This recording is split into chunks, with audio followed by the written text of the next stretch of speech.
Facebook मित्र साथीहरु सबैलाई नमस्कार है। मेरो एउटा फेसबुकमा अलिकति समस्या आएको थियो। त्यो समस्या म हजुरलाई शेयर गर्न गइरहेको छु। हेर्नुस् है। यो समस्या कसै साथीहरुको आएको छ भने अनि हजुरहरुले सोलुसन गर्नु भएको छ भने कसरी सोलुसन गर्नु भएको छ त्यस्तो आइडिया छ भने भनिदिनु होला है। मलाई हेल्प गर्नु होला, मलाई हेल्प चाहिएको छ। त्यही भएर म हजुरलाई मेरो यो समस्या हजुरहरुको समस्या शेयर गर्दैछु। एकैछिन हेर्नुस् है।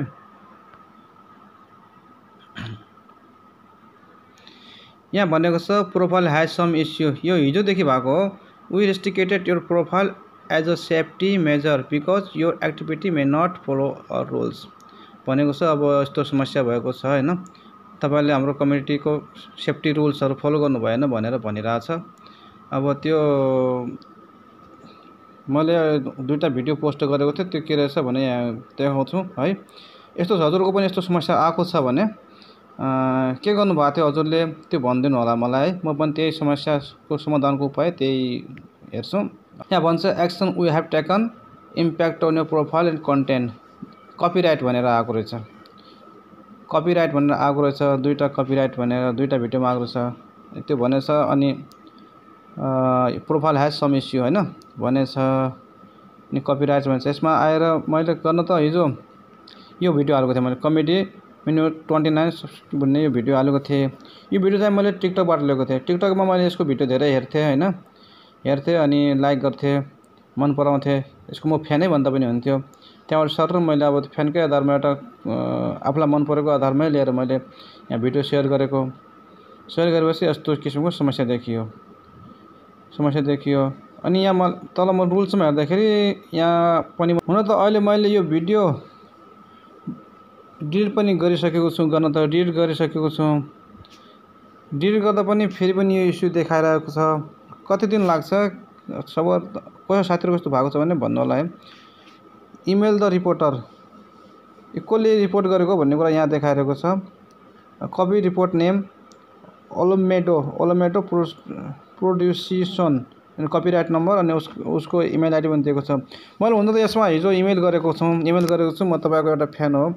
तपाईले मलाई कपिराइट लगाउनु भयो, ठिकै छ, कोही बात नै, मेरो मिस्टेक भएको छ। त्यो यो रिपोर्टलाई रिटर्न ल्याउनु मैले अलरेडी भिडियो डिलिट गरिसकेको छु भनेर इमेल गरेको छु। गर्न त त्यो बेला अब त्यो मान्छेले पढ्न जान्छ कि जान्दैन के हो कस्तो हो। अब यहाँ रिप्लाई पनि आएको छैन। त्यो मान्छेले इमेल हेर्यो कि हेरेन। त्यही भएर अब डिलिट चाहिँ मैले गरिसकेँ। यसले फेसबुकले डिलिट गरेको भनिरहेको थियो। तर त्यहाँ भित्र गएर हेर्दाखेरि डिलिट छैन। मैले आफैले डिलिट गरेको छु गर्न त। र यसको बारेमा के तपाईहरु समस्या त्यस्तो आइडिया छ भने मलाई शेयर गरिदिनु होला, भनिदिनु होला यस्तो गर्नु भाइ भनेर म त्यस्तै उपाय गर्छु र त्यो समाधान गर्छु है। यति सहयोग गरिदिनु होला साथीभाइहरु। अब साथीहरु भाइले धेरै सहयोग गर्नुभएको छ। 4 महिना भएको आइडी हो, 4-5 महिना भएको आइडी हो। 6K सम्म पुगाइदिनु भएको छ। धेरै सपोर्ट गर्नुभएको छ। धेरै धन्यवाद छ हैन। अब अहिले आएर आफ्नै हातबाट बिग्रेको छ। त्यसको लागि के गर्ने। अब मिस्टेक त भइहाल्यो, गल्ती भइहाल्यो। अब त्यस्तो गर्दै छैन। र अब समाधानको उपाय छ भने मलाई भनिदिनु होला है।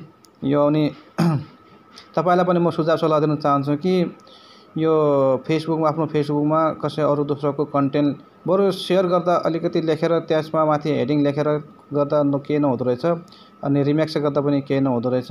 तर तपाईले दोस्रोबाट कन्टेन्ट उठाएर आफ्नोबाट डाइरेक्ट पोस्ट गर्नुभयो भने यहाँ गाह्रो हुँदो रहेछ। र यसको लागि अब मेरो समस्या देखिहाल्नु भयो। तपाई पनि सतर्क रहनु होला, हामी पनि सतर्क रहन्छौँ है। र फलो पनि गराइदिनु होला, शेयर गरिदिनु होला, लाइक गरिदिनु होला, कमेन्ट गरिदिनु होला भन्दै अहिलेलाई म तपाई समक्ष बिदा हुन्छु। हस्, धन्यवाद।